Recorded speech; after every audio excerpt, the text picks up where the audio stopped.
BJP के वरिष्ठ नेता और पूर्व केंद्रीय मंत्री रविशंकर प्रसाद हमारे साथ हैं। सर, पटना में आगजनी हो रही है, गोलीबारी हो रही है, आप वहां से सांसद हैं, क्या हो रहा है? ये मेरे क्षेत्र में हो रहा है। मैं कल शाम में ही आया, उसी से कुछ दूर मैं गया था। काला दियारा रूपस महाजी के गांव में बड़ा कार्यक्रम था, हजारों लोग आए थे। रात में पहुंचा, मालूम हुआ एक घटना हो गई। और कहां हुई है? नीतीश बाबू के निवास स्थान से 35 किलोमीटर दूर जेटली गांव। वो एक प्रकार से पटना शहर का पार्टी है तो फतुहा में बंगा घाट के पास है। लेकिन सुना कि पुलिस के सामने गोली चली। क्यों नहीं पुलिस रोक पाती है? कैसे 2 लोग मारे गए? कैसे आगजनी कल हुई सुबह में हो रही है? मोटी बात यह है कि नीतीश कुमार की पकड़ प्रशासन पे कमजोर हो रही है। और जो ये अपराधी खुराफात कर रहे हैं, जो भी हैं, उनको लगता है कि हमारे ऊपर किसी की छाया है, किसी का साया है, किसी की मजबूती है, तो बस वो बेखौफ काम करते हैं। ये बहुत दुर्भाग्यपूर्ण है।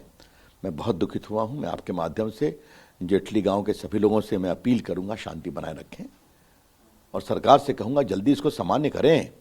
कितना कर पाएंगे मुझे उम्मीद नहीं है, क्योंकि नीतीश बाबू प्रधानमंत्री बनने की ऐसी चाहत पाए निकले हुए हैं कि बिहार भले कहीं और जाए, इसकी चिंता उनको नहीं है।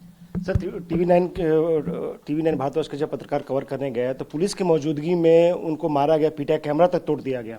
हाँ, मैंने सुना है। मैं उसकी बहुत भर्त्सना करता हूं। आपका काम है दिखाना ना। अगर आप नहीं करेंगे तो आप दिखाएंगे ना गड़बड़ी को, तो मैं उसकी बहुत भर्त्सना करता हूं। और नीतीश बाबू, आपका सुशासन समाप्त तो हो गया। क्या बिहार को आपने छोड़ दिया है क्या अपराधियों के हवाले?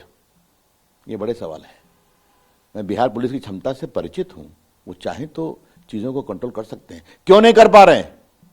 किसका दबाव है? ये कुछ सवाल है जो हम जरूर उठाना चाहेंगे। आरजेडी और जेडीयू के नेता ये कह रहे हैं कि ये एक आपसी रंजिश है और बीजेपी जानबूझ के आग लगा रही है। तो रंजिश में क्या गोली चल जाएगी? क्या 2 लोग मर जाएंगे? क्या आग पर आग लगती रहेगी? सुबह फिर वहां दोनों तरफ के लोग भिड़े हुए हैं, पत्थर चल रहे हैं, पुलिस भाग रही है। ये मतलब क्या है? और कहां पर? पटना शहर के आसपास। ये हैं बड़े सवाल। और छोटा मोटा हो रहा है क्या? क्या होता है मुजफ्फरपुर में? क्या होता है पटना में? क्या हुआ बेतिया में? क्या हुआ भागलपुर में? मैं सब नाम गिनाऊं क्या?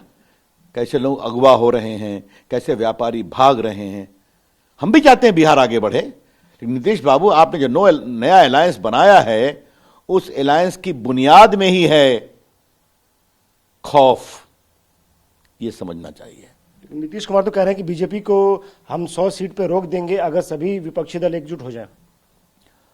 उनका जवाब तो दिया जयराम रमेश ने कि कांग्रेस के बिना कुछ नहीं हो सकता है, और जो लोग बीजेपी के साथ काम कर चुके हैं वो ऐसा क्यों बोल रहे हैं?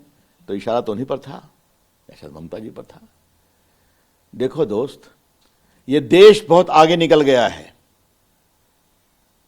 इधर का ताला तोड़ा, उधर का कुनबा जोड़ा, उससे बहुत देश आगे निकल गया है। अब देवेगौड़ा गुजरात से देश आगे निकल गया है।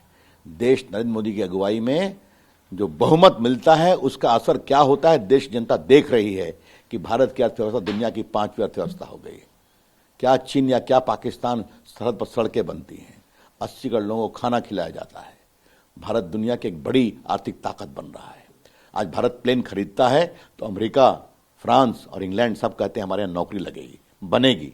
यह है भारत। और ये फिर वही कोalition गवर्नमेंट, उठा पटक वाली गवर्नमेंट। नीतीश जी, आपको मैं एक सलाह दूंगा, अगर आप देवेगौड़ा गुजरात के रास्ते पर जा रहे हैं तो वो एक तो कभी होने वाला नहीं है। 24 में हम लोग और बड़ी जीत जीतेंगे, लेकिन उनकी प्रधानमंत्री 6-7 महीने से अधिक की नहीं थी। तो आप तो 17 साल से मुख्यमंत्री हैं, तो क्या स्टॉप गेम पीएम बनना चाहते हैं? वो भी जगह आपको नहीं मिलने वाली है। बिहार को ठीक से शासन करिए। लेकिन नीतीश के साथी छोटे उपेंद्र कुशवाहा ने पार्टी छोड़ दी है, वो नई पार्टी बनाने जा रहे हैं। कह रहे हैं कि नीतीश कुमार अब फैसले नहीं ले रहे हैं, जेडीयू में 2-4 लोग जो उनको घेरे हुए वो फैसले ले रहे हैं। बिल्कुल, मैं उपेंद्र कुशवाहा के उस पर कोई टिप्पणी नहीं करूंगा। एक ही कहूंगा कि जदयू की जड़ें तो हिल रही हैं, ये जरूर कहूंगा। सर, एक सवाल और है, आपने कानून मंत्री रहते हुए देश को एक 3 तलाक का तोहफा दिया था कि 3 तलाक से जो महिलाएं जो पीड़ित थी उनको राहत दिलाने के लिए कानून आप लाए थे। अब अमित शाह ने कहा है कि यूसीसी की भी तैयारी चल रही है देश में। कुछ चीज़ों के लिए वेट करिए ना, हर चीज़ पर टिप्पणी नहीं करनी चाहिए। नरेंद्र मोदी की सरकार काम करती है और काम करके दिखाती है। ठीक है। एक आखिरी सवाल सर, राहुल गांधी ने भारत जोड़ो यात्रा की, अब कांग्रेस जो है उनके विदेशी दौरे कराने जा रही है, यूरोपीय देशों में जाएंगे, वहां पे रैलीज करेंगे, रोड शो करेंगे, वहां के लोगों से इंटरेक्ट करेंगे। बेसिकली राहुल गांधी का इमेज मेकओवर करने की तैयारी की जा रही है। भारत जोड़ो में मैं आज उनसे एक सवाल पूछता हूं, सरदार पटेल की प्रतिमा को प्रणाम करने गए क्या, जो देश को जोड़ने वाले थे?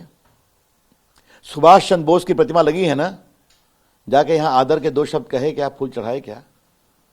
ये बड़ा वॉर मेमोरियल बना है ना यही इंडिया गेट के पीछे, कितनी बड़ी संख्या में 26,000 जवान जो मारे गए सबका नाम है, परमवीर चक्रों की बड़ी मूर्ति लगी है। एक बार चले जाते हैं।